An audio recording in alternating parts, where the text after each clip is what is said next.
Let me ask you this. Have you ever been in a meeting where no one knew what the meeting was about? That's a ridiculous question. Probably just had one, maybe yesterday, maybe every single meeting you've ever been in. Meetings should be about something, and it's important to state that in the very beginning. Let's get on the same page with that. We're talking with Thon next about upfront contracts on Purpose Under Pressure.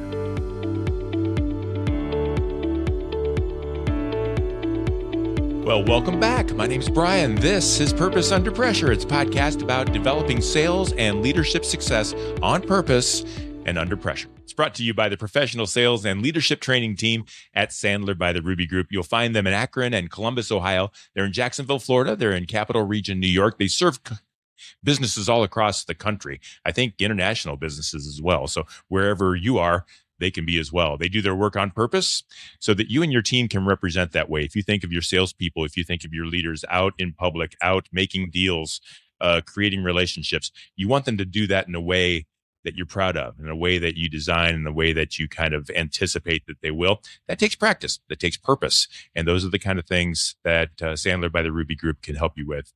I would suggest you connect with them online at therubygroup.sandler.com. The Ruby Group, master the pressure, lead with purpose, deliver results. So let's get cooking. Today, we're going to talk about really one of my favorite Sandler tools in the Ruby Group tool belt. It's the Upfront Contract. Really love the things that I've learned about that over the years. And I want to talk about that with you today and talk about taking it to the next level. So it's, folks, just a precursor in just about every situation that you can think of, anything. Personal relationships, business relationships, talking to your kids. If you don't have some kind of a contract, you're going to have issues somewhere along the way. And I don't mean a lockdown, lawyer-written, signed in blood contract. I mean, we need to know what's going on. We need to know what the deliverables are, what we should be thinking about in the future. We need to take time to make sure we all understand each other. And that's what an upfront contract can do, or really any kind of contract. So let's talk about that, the way Sandler defines it, and who better to do that with than my friend, Ruby Group partner and trainer, Thon. Thon, welcome to Purpose Under Pressure. Bryan, great to be with you. I'm really glad you're here. Let's set the stage quickly, Thon. I want to talk about how Sandler by the Ruby Group defines the upfront contract. So it is not a written document. Nope. You know, we're not signing here, press firmly, third copy is yours. Right. An upfront contract is a series of mutual agreements between you and your audience. And that audience could be coworkers, it could be prospects, existing clients, family members, as you referenced. Mm-hmm. And there are, by definition, there are 5 elements to an upfront contract. And in Sandler defined terms, we talk about time.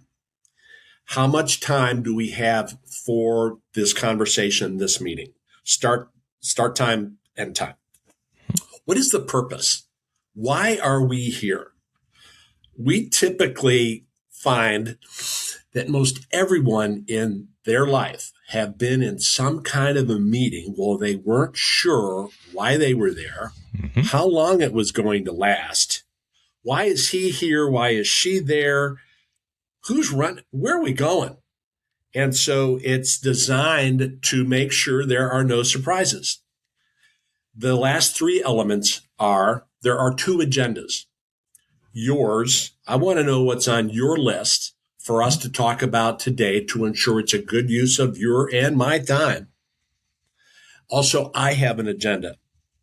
And when I bring an agenda, element number 4, typically we recognize that as the trigger for equal business stature. I'm not going to be treated as a subservient salesperson. So I have an agenda. I've got questions for you. And the 5th element, which we place the most emphasis on, is what we call the outcome. Mm-hmm. And the outcome is designed to determine whether we are going to meet again. And as part of the Sandler process and methodology, we give our prospects, and again, in a pure prospect scenario here, permission to tell us no if they don't see the fit. And so the outcome might be no, that's okay. So we don't spend a bunch of time chasing after someone who may not say yes. And if we do get a yes, I do have an interest in meeting again, then that outcome is defined by let's get our calendars out and let's schedule the next time, date, and agenda for our call. Yeah. So those 5 elements as defined for upfront contract. It takes all of the pressure out of the meeting. It lays everything out so that the person on the other side of the table knows exactly what you're trying to do. They feel heard. They feel that you care what they're trying to do. And one of the greatest things I think at the end, when you give someone the permission to say no, it just allows them to start thinking, okay, let me listen. This is easy now. I'm not going to be forced into anything. The other thing you do is you allow someone to say yes. You can say yes or no. Sometimes it's hard to ask for a close, especially with new salespeople. It's hard to ask for money, hard to ask for a yes. And when you give the customer the permission, at the end, I'm going to ask you if you want to do business or if you want to take the next step. Yes. I think that it's an extra added bonus. I have seen this approach take all the pressure out of the room. The buyer just kind of sits back and relaxes and says, okay, you're in charge. Show me how we can talk a little bit. And I think it's great. So the upfront contract sounds easy when we talk about it and makes a ton of sense. Takes a lot of work, takes a lot of practice, and it takes some understanding. So it's not simple. What can happen behind the scenes that causes a break in that contract if we aren't doing it right? A fair point. And it ain't perfect. Despite our best efforts of dotting every I, crossing every T of the 5 elements of the UFC, as we acronym it, yeah. Sometimes our prospects won't agree to the upfront contract.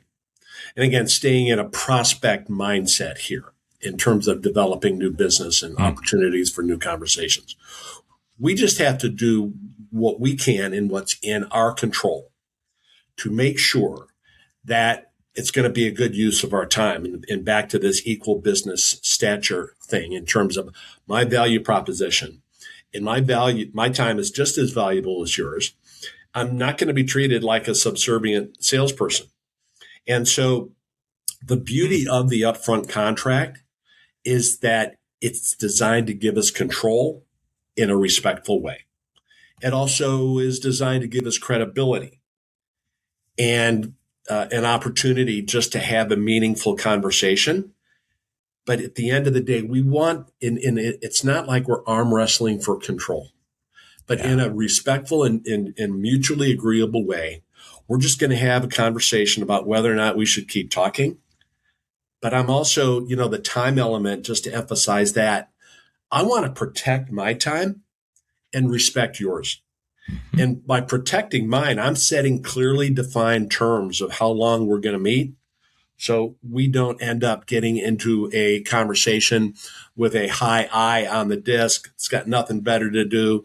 And all of a sudden, I'm 75 minutes into this call and we're just kind of going nowhere.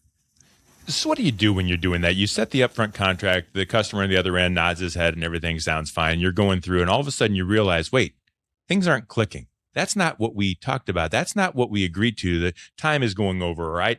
I didn't expect that question. He's asking that question now. Things aren't quite what you agreed to at the beginning. Do you fall back to the contract or you just kind of throw it out the window and keep the sales meeting running? How do you make that work? Great question. So our gut still counts, as my hand literally goes to the gut. And in the spirit of these 5 elements of the upfront contract, it's important to mention it's not something that we have to get done in the first 5 minutes of the conversation. I like to say weave the elements in throughout the course of your conversation. And hey, we've all had calls that have gone awry, off the rails, lose control. The prospect is taking phone calls. I mean, all heck's breaking out. Mm-hmm. So we just have to control what we can control. But by getting an agreement with our prospects and we literally get them to validate that, yeah, that sounds like a good plan. It goes a long way. I would much rather have an upfront contract in place than not, because we can't get mad at a prospect for doing something that we didn't tell them they couldn't do. And again, does this sound good? Sound fair?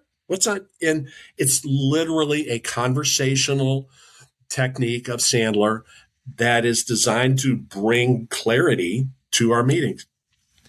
Do you feel comfortable sharing with me, Tom, how a sales meeting begins without an upfront contract, and then how a sales meeting might begin with one? Because the other thing I've learned over my years as a salesperson is that if you're not Sandler trained, or if you haven't heard at least of the upfront contract and practiced it yourself, you're not using it. The competition's not doing that. Mm-hmm. Can you tell me a little bit about what you think so that a seller out there that's listening going, wait, what are they talking about? If you're sounding like this, you need to start using upfront contract. Take a shot at that, Tom. So specific to a sales meeting. Yeah. And I'm reminded of a little nugget I picked up fairly recently. And it really resonates with me. And that is, nobody likes a meeting without an agenda. That's right. And so if I'm an attendee in a sales meeting, I want to make sure I've got some ROI here of my time. Now, do I have to be there? Probably. But from a leadership standpoint, I want my sales manager or whomever in that leadership role to be prepared and to communicate clearly about what our goals are for our collective time together. And one element of the 5 for the upfront contract is your agenda. So in this case, the salespeople's agenda in that sales meeting scenario. And there's a benefit to the salesperson in the sense that I'm being heard. I have an agenda item that's coming bottom up as opposed to the sales management agenda top down, which is okay. Sales leadership, we still need to be running the meeting and we've got a list of things that we have to communicate. But when we ask for your agenda, what topics do you have on your list for us to cover today? Or better yet, I've solicited that feedback prior to the meeting via email. And now I've got some feedback from the couple of members of the team. And it becomes more inclusive and maybe a little bit more emotional attachment from a seller's perspective to that time for that meeting. Yeah. I just know I've been in many meetings where I sit down, the person on the other side of the table sits down. The person on the other side is the leader, usually of the organization. They're kind of a high I or whatever the number is, the letter is, and they just take over. Okay, here's what I want to do. Here's what I want to do. And you just sit back like an order taker and you wait for that person to finally stop talking so that you don't even know what's going on anymore. You've lost your agenda. And when you start the meeting with the upfront contract, it gives you control. And it just feels great. If we were to start this podcast and I would say, hey, Tom, welcome to the show. So what do you want to talk about today? Well, everyone's gone. Bryan, I have to acknowledge your upfront contract email that you sent in preparation for our time together today. So it works. Way to drink the Kool-Aid.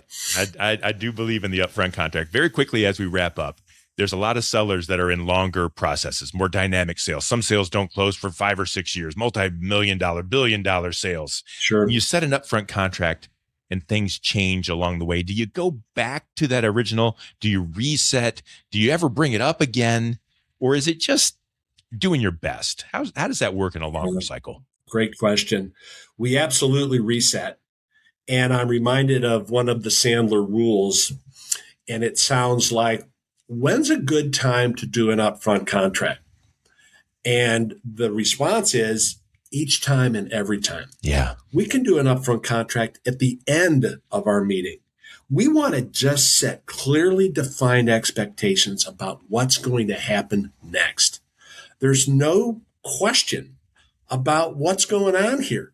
And sometimes salespeople lack the conviction, lack the mindset of commitment and confidence to have control and send the messaging that, again, my time is just as valuable as yours.